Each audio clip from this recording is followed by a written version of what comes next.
The next, the remaining portion of the day is dedicated to conversation. We're going to do a couple rounds of World Café, and World Café is all about conversation. It's about exploring questions that really matter, encouraging everyone's contributions, and connecting diverse perspectives. There are flipped chart papers on the table, lots of markers on the table. We encourage you to jot, take notes, to draw and doodle. I also see that there's a lot of stuff on the tables at this point in the day, so if you want to make room to do that, you certainly can. The purpose of the World Café conversations is really to think about what we've learned today and to adapt and adopt those practices and those insights for our work across the province of Nova Scotia. We're going to do 2 rounds of Café in each of 4 theme areas. So you'll see that on your tables there is a place card of a certain color. And on that colored place card is a particular theme related to collaboration that we've pulled out of the literature that is a critical piece of what constitutes collaboration. These, of course, are not the only elements or aspects of collaboration, but ones that we thought were really important to our conversations today. So the green tables will be talking about complex problems, the pink tables about developing and sustaining collaborations, the orange tables about organizational climates that support or do not support collaborations, and the green tables about member engagement and participation and satisfaction in collaborations. So what we would like you to do, yellow? Yellow is complex problems, indeed. Did I call it? That's my color dyslexia kicking in. Sorry about that. So what we'd like you to do is, you don't have to remain at the tables where you are for this first round. If there's a particular theme that we have identified here that you are interested in, you can go to one of those tables that corresponds with the color of the theme that you're interested in. You can start wherever you like, and then in the second part of the conversation in round 2, we will ask you to go to another table to cross-pollinate, if you will, the ideas that are taking place in your conversations at the table. At each table, we would ask that one person remain behind to act as a table host and to provide the next round of people who come to that table with a little bit of background information about what was talked about at that table already. So in that way, we can share ideas with each other even though we continue to move around the room. Each of the tables has a set of questions on it, which are of the same color as your theme area. There are 2 sets of questions on each table. One is for round 1 of the World Café, the other for round 2 of the World Café. Thank you very much, Jen, for demonstrating that. Very helpful. Any questions on the process thus far? We do have 4 floating facilitators for this session. We have someone who will be hanging around each of the colors of the tables, and I did have that written down. If I can find that, I'll tell you who they are. Sure, that would be helpful. So Heather and Daryl for the yellow tables. Heather and Daryl right here. Tabinda for the blue tables. Tabinda, where are you? There's Tabinda for the blue tables. Lori for the green tables. Here's Lori for the green tables. And Sandy for the pink tables. Sandy, thank you very much. Very good. So those are your facilitators. And if you have any questions or any questions you'd like to ask during the process, just stick up your hand and someone will come to your table and respond as best as they can to your questions. So in this first round, we have 2 questions for you. The first question is specifically related to the theme at your table. So the first question up on the screen, what strategies have been used to identify and or address complex problems? And that would be for the yellow tables. Right? Did I get that right? Good. So for each of the theme areas, there is a central question. Those are underlined there on the screen. And then after you've addressed those questions for 10 or 15 minutes, we have 20 minutes in all for the conversation, ask yourself that final question where it says, and. How can these strategies be used to enhance community collaboration and improve health equity? At the end of the round, we will ask each of you, you can prepare as many sticky notes with as many points as you like, but at the end of the round, we're going to ask each table to give us one critical piece of information that you'd like to share with everyone in the room. We're going to use microphones to announce those critical points to the room, and Jen is going to be behind the computer typing those up onto the screen so everyone can see them there. Okay, so 20 minutes for your conversations. Record as many points as you like, but we're going to ask you to come to consensus around the table on one critical point to share back with the room, and then we will go into round 2, which will I explain at that time. So 20 minutes for your conversations. Thank you very much. Let's begin with the yellow tables. Daryl is officiating. And what would you like to share with the group around strategies for complex problems? Is yellow, is it? Jen, are we in the right place there? So in terms of complex problems, I'm not sure if everyone can hear me, but we've discussed the strategies, I guess, and communication was a big one for us, but the key point that we really took away was that you have to take advantage of the opportunities that come from collaboration. So communication and different things can bring different opportunities and learning for different organizations. So communication and taking advantage of opportunities that arise in the context of the collaboration. Thank you. Hi. The key point that I think my table at the end of the day arrived at was to name it. And where that came from was we looked at ways to identify or address the complex problems, and we looked at bringing on subject matter experts, stakeholders, to look at diversity practices similar to, thinking outside of the box, things like restorative justice, etc. In terms of the approaches, we looked at development of a network that could be used to initiate and support collaboration, use of the logic models, or things of that nature. But at the end of the day, if we're going to address a complex problem, we felt that you had to name it. Once you name it, then you can develop the steps of the process that's going to assist you in achieving your goal. Very nice. Name the problem. Okay, is there one more yellow table? No, we're moving on to the pink now, are we? Pink table, sustaining and developing. So if they have 2 points, can they have 2 points? They can have 2 points, sure. Thank you. So our table, we were talking about developing and sustaining strategies. And so there are a couple of things we talked about, that it's important really to be able to have some sort of rapport before you can develop any strategy. For instance, if we are trying to engage people, it's important for us to know a little bit about the person, the community, a little bit about their culture and the tradition, what is meaningful for them, and to be able to have that communication before we can really start thinking about developing strategy. The other thing that we talked about is that it's important to come together with this common goal. So we need to know what is important if we're collaborating, and it's not about my organization if I'm collaborating with each other. It's about what is the most important need that we want to come together to support. So that was very important.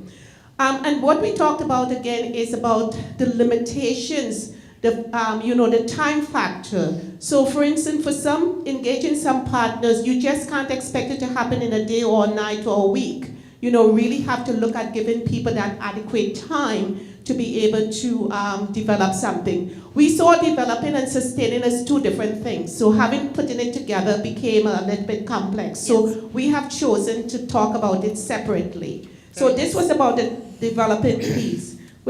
Hope I can read your notes.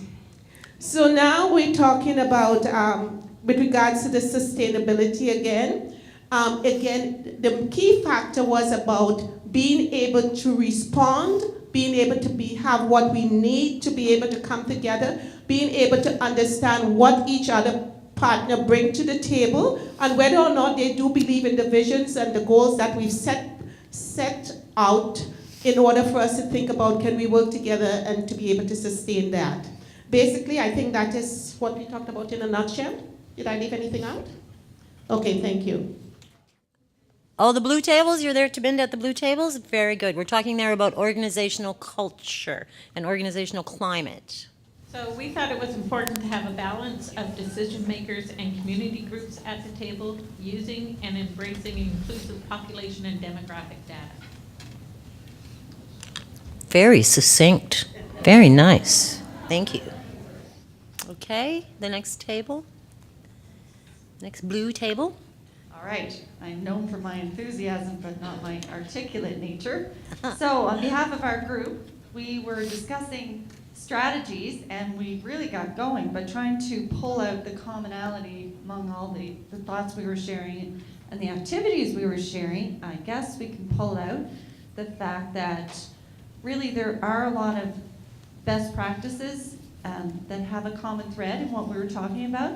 But I think what we really notice is that we tend to, as we've talked about today, sort of get in our own bubbles and stay within our own sectors, and reaching out cross-sector, private, public, nonprofit, whatever it is, that always contributes to a better best practice. And as well, we were talking about the lens, essentially, that we are applying. There were a couple of examples going around the table, and you think you're doing a great thing, but if you're not asking the question and you're not looking at the end users, looking at it from the lens of the end user, then you're really doing your whole effort a disservice. So we talked about that as another common thread in all of our activities that we're doing. And of course, we talked about great opportunities to share information like this one. So lots of good things, but that's free. So here. Thank you very much. Echoing on other bluers have discussed, also in this table talk more about the organization's leadership in committing to the collaboration piece, as well as demonstrating that collaboration. And now the green tables with Lori. Hello. Under our key point, we, along with the other tables who's mentioned naming the issues, and I forget how the other lady phrased, similar theme, we said, in the vein of naming it, keeping objectives real, and we can't avoid negative situations, but by using negatives to move to positives, that's something that we need to do as collaborators. Mm-hmm. And somebody, I think it was Tyro from the IWK, mentioned leadership should be involved, and Dr. Williams, who is here from Harvard, speaking about discrimination in healthcare, mentioned how important it is for policymakers mm-hmm. to be the people to make the changes, to make them real. I was elected by consensus because I wrote the sticky note. So we decided that our key point for member engagement would be to clearly define the roles and responsibilities for members in a collaboration. And that might, the second part of the question was, what was the piece that would help us enhance this work would be continuity. And with continuity between people and transitions and that sort of thing, we would enhance trust, collaboration, and work on issues of health equity. Very good. Well, we've got some good points up there. Thank you so much, everyone, for your thoughts. How's everyone feeling? I'm getting, I'm feeling the energy kind of go down a little bit in the room. Can you hang in there with us for one more round, one more brief question to respond to? Yeah? Okay.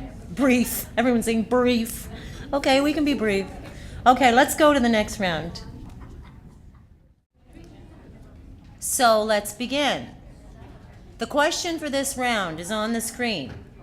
We are asking what capacities, we're talking about capacity building, what capacities, which we've defined as knowledge, skills, and values, what capacities do we, as individuals, as organizations, and its systems, remember there's different levels of capacity.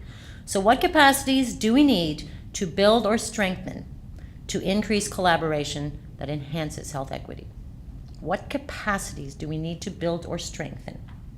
And then, if you like, how do we in fact build those capacities? So again, you may have as many notes, sticky notes and ideas as you like from your table. At the end, I think we'll say about 12 minutes for this round. At the end, we will ask one key point from each table. One key point from each of the tables around building capacity for collaboration or enhancing capacity for collaboration to improve health equity. Anyone volunteering to begin? Oh, look at those folks way over there in the corner. What color is that? Green? No, we're yellow. Oh, you're yellow. Hello, We yellow. switched.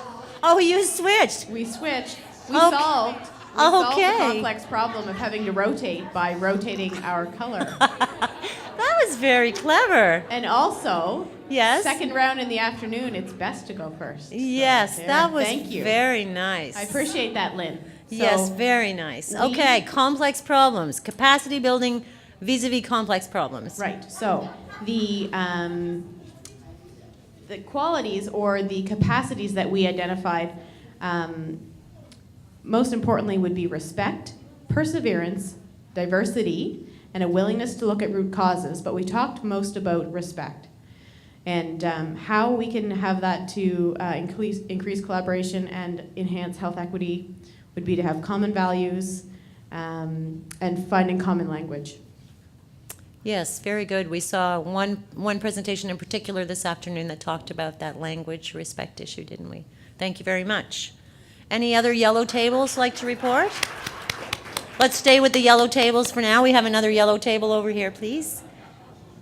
I'm going to try not to butcher this because it's very confusing right now. So we were just talking about the respecting the time and that the process will take, because we talked earlier about turf and trust and the importance of building trust and relationships, Right.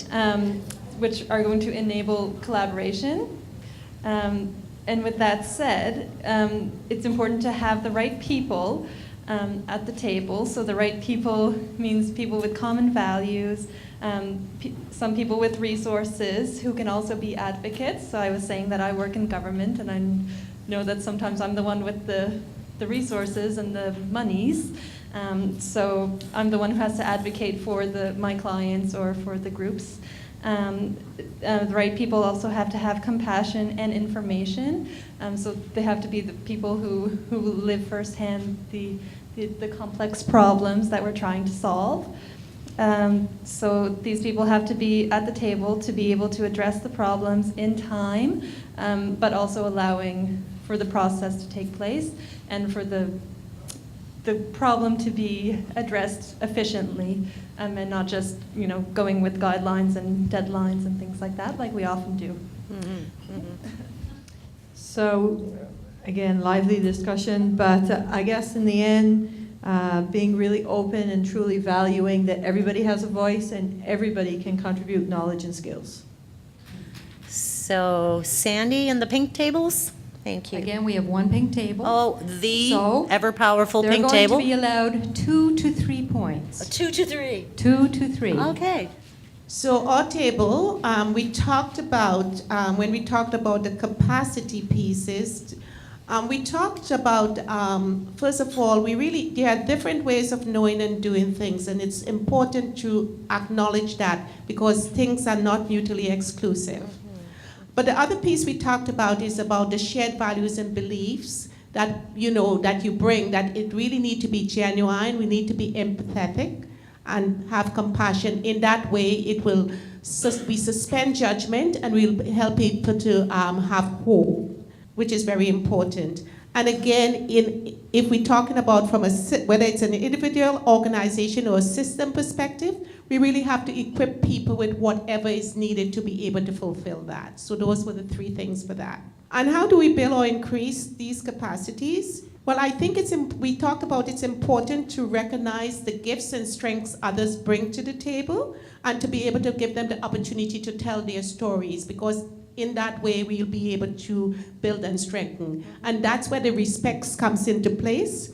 and also recognizing our own limitations, and whether it's from a professional perspective, individual, or whether from a service delivery perspective, we really need to understand that, because all values and beliefs will impact the other values and beliefs. And again, it's important for us to be able to be reflective and be adaptive. Those were the three things. Thank you. So on to Tabinda at the blue tables, please. Hi. So our key point, I think, was that we need to recognize, embrace, and value diversity in its broadest sense. And in order to do that, we have to invest in people, processes, and in defining or identifying the problem. And if we don't do that, we cannot then, get the diversity that we say we value and need. Ours was rather similar. We said that we really have to listen to, at the grassroots level, to find out what the problem is before we come up with a solution. And the solution lies in listening and sharing with each other, just for the sake of sharing. Like in sharing today at this table, we all kind of sort of solved little tiny problems for each other. And had we not listened and shared, we never really would have done that. So I think that's rather important and cheap. We thought it was important to invest in a mutual cyclical process of building community development capacity between the healthcare system and our communities. And we are now on to the green tables. Lori, thank you. We felt that education for member engagement was a key point, and since we're the only green table, we have a few. You may. Policy making was another, and use champions to build momentum and drive issues forward. Thank you so much. We have definitely collected some very nice ideas and very succinctly stated ideas in this last round, and in both rounds this afternoon, actually. So we'll take this information and compile it, and we'll figure out in the end what it says as a whole, and bring that to our thinking and our planning processes within the system.